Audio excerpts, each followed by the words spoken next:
Welcome one and all to the ancient journey. On today's journey, H. Holmes. But before we get started, don't forget, if you enjoy the video, please give us a like and a share, and if you're into our content, please check out the rest of the channel and subscribe. It helps grow the channel, and it keeps us producing these videos. Herman Webster Mudgett is born in New Hampshire in 1861 into a well-to-do family. Holmes lives the life of the affluent, having a privileged childhood, and to many around him, exhibiting a great intelligence for his age. Mudgett had his sights set on the medical field from an early age, and even went as far as practicing various surgeries on animals. But what really gave Mudgett a rush, more than anything, what really made him tick, was being a con man. As a young medical student at the University of Michigan, Mudgett discovers a way to steal corpses used for training students and use them to place false insurance claims for money. Mudgett would plant the corpses to make it look as though they had been killed in some sort of accident. Mudgett would then cash in on insurance policies he had taken out on these poor souls and collect the money when the bodies were found. In 1878, Mudgett marries Clara Lovering, and in 1880 they welcome a son named Robert. In 1884, Clara leaves him and moves back to New Hampshire. In 1886, while still married to Clara, Mudgett marries Myrta Belknap in Minnesota. He is at least kind enough to file for divorce from Clara after marrying Myrta, but the divorce is never finalized. Mudgett has a daughter with Myrta named Lucy, and the three reside in Illinois. Mudgett's frauds and scams grew larger, and he eventually settled on a brand new identity, that of Dr. Henry H. Holmes. Although Mudgett had passed his medical exams by this time, he most likely took a new identity to avoid being tracked down for any past scams he had run. He settles into work at a pharmacy in Chicago, Illinois, and after some time there, Holmes makes an offer and purchases the pharmacy from the owners. But idle hands are the devil's workshop, and Holmes' hands are itching for another con. He purchases a vacant lot across the street from the drugstore. Holmes now plans and has a 3-story hotel built on that lot. Oddly, he fires and hires numerous construction firms throughout the build, which caused some delays, as one crew would have little idea of what the last crew had completed. But keeping them in the dark was all part of Holmes' plan. Construction ended in 1891, and Holmes placed wanted ads for young women to work in the new hotel, and also advertised the hotel as open for business. He also took the time to place ads looking for a wife. And in 1894 he finds one, marrying Georgiana Yoke in 1894 in Denver, Colorado, while still married to both Clara and Myrta. Working for Holmes came with pay and benefits, life insurance to be specific, which Holmes would pay for, as long as he was named the beneficiary. Despite the odd arrangement between Holmes and his employees, and despite neighbors noticing fewer people ever leave the hotel than to arrive to it, business appears to be going well. But as good as Holmes is at running things, he's not very good at paying his bills. He was stiffing his creditors, all the while continuing to steal and scam his way across the United States with a new partner, Benjamin Pittezel. Pittezel is a carpenter who assists in the construction of the hotel and is the father of 5 children and one of the people who Holmes trusts.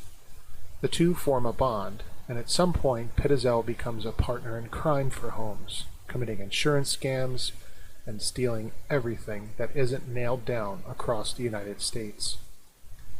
By now, Holmes is becoming a very wanted man. He's left a trail of unpaid bills and arsons across the United States, even stealing horses in Texas and reselling them in St. Louis. And eventually, he winds up in jail. But Holmes, always on the lookout for the next score, strikes up a conversation with a convict, Marion Hedgepeth, while in prison.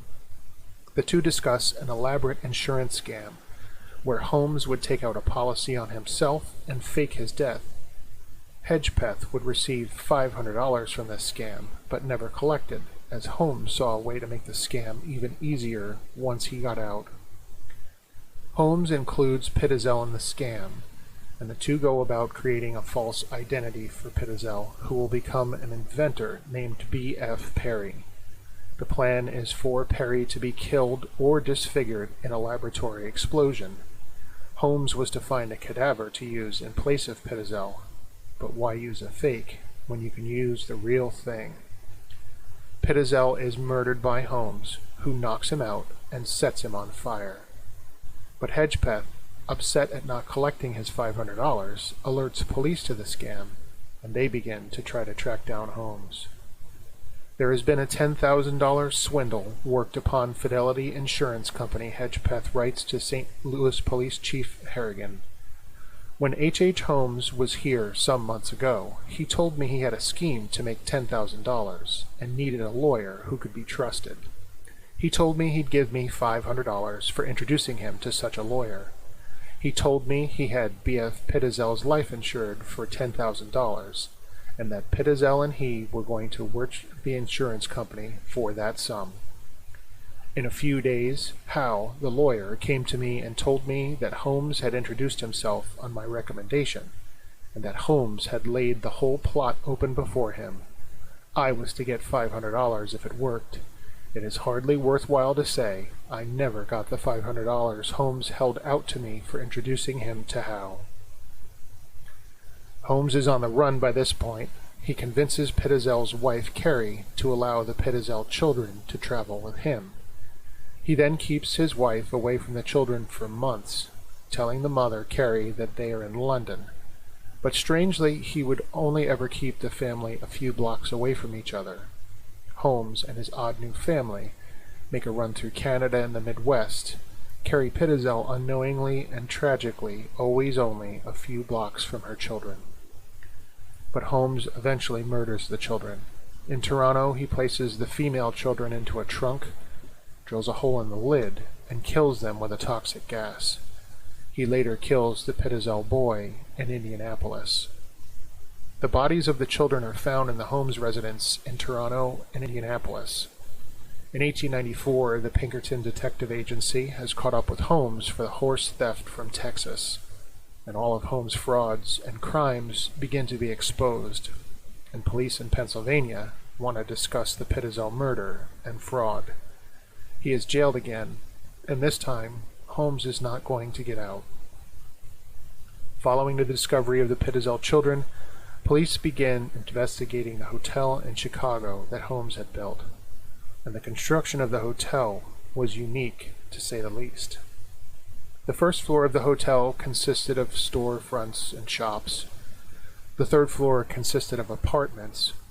The second floor was built containing elaborate torture rooms. There were soundproofed walls and mazes of hallways. Many of the rooms contained a chute that dropped straight into the basement, where a surgical table, crematorium, and acid vats were stored. There were several airtight rooms with gas piped to them. Many rooms contained secret doors.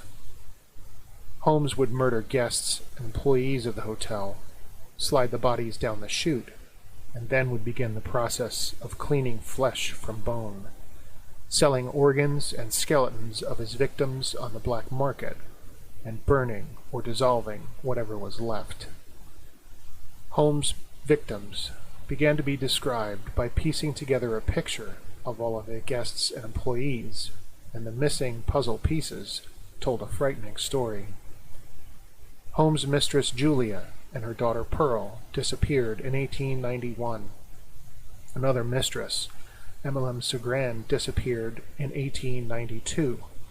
A third woman, Edna Van Tassel, vanished around the same time. Many employees and hotel guests also disappeared. People in the neighborhood saw many women enter the hotel and never saw them leave. They say the same about many of the guests who enter the hotel for check-in. Holmes eventually confesses to 100 murders, then changes his body count to 27. A con man to the end, police discover that some of the people Holmes confesses to murdering are actually still alive, but Holmes is paid $7,500 by the Hearst newspaper company for his confessions. But it only takes one murder to send Holmes to the gallows, that of Benjamin Pitzel. Holmes has little defense. His wives testify in the trial, some for Holmes and some for the prosecution. The other details of the trial, including the testimony of Carrie Pitzel, seal Holmes' fate. After 3 hours of deliberation on November 3, 1895, the jury finds Holmes guilty of the murder of Benjamin Pitzel. On November 30th, the judge condemns Holmes to death by hanging. On May 7, 1896, Holmes is hanged at the Moyamensing prison in Philadelphia for the death of Benjamin Pitzel. His neck does not break when hung. Rather, he is slowly strangled by the rope over a period of 15 minutes. The hotel is gutted by a raging fire in 1895. 2 men are seen entering the building and later running away, and following a few explosions, Holmes' castle erupts in flames. And this strange tale isn't done claiming victims. 6 months after the hanging, the superintendent of the Moyamensing prison commits suicide with a pistol underneath the same gallows Holmes was hung from. The superintendent is replaced, and he later kills himself on his ex-wife's doorstep. One of Holmes' jurors kills himself using poison gas. The priest who accompanies Holmes to the gallows was found dead in an alley 1 year after the execution of Holmes. On New Year's Eve in 1909, Marion Hedgepeth, the man who got the Holmes investigation rolling, is shot to death by a police officer during a holdup. In 1914, the former caretaker of Holmes' murder hotel, Patrick Quinlan, commits suicide by taking poison. He leaves behind a note that says, "I couldn't sleep." Perhaps the most chilling part of the story is the way in which Holmes greets his own death at the gallows. He is emotionless and almost jovial with his captors right up until the very end. It's midnight, and H. Holmes has retired for the night. He sleeps so soundly that he has to be woken twice in the morning.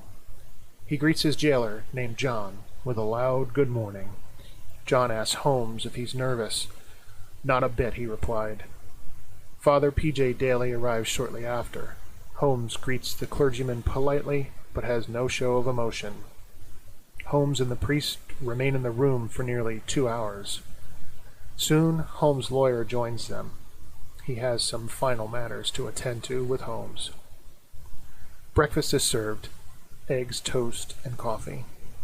By 9 o'clock, Holmes rises to dress himself, and by 10 o'clock, Holmes stands in a room before a crowd. His words come slowly, louder with each syllable, his mouth cautiously sounding out each word with precision. "Gentlemen," he says, "I have very few words to say. In fact, I would make no statement at this time, except that by not speaking, I may be made to acquiesce in my execution.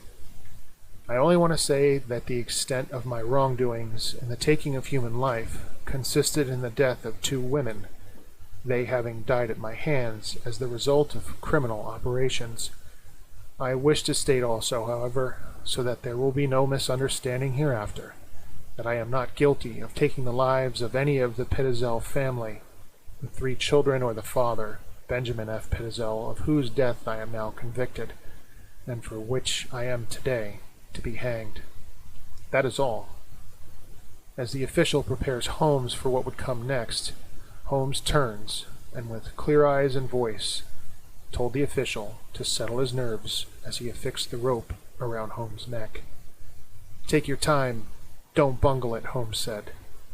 With that, he asked if he was ready. Holmes was. "Yes," Holmes said.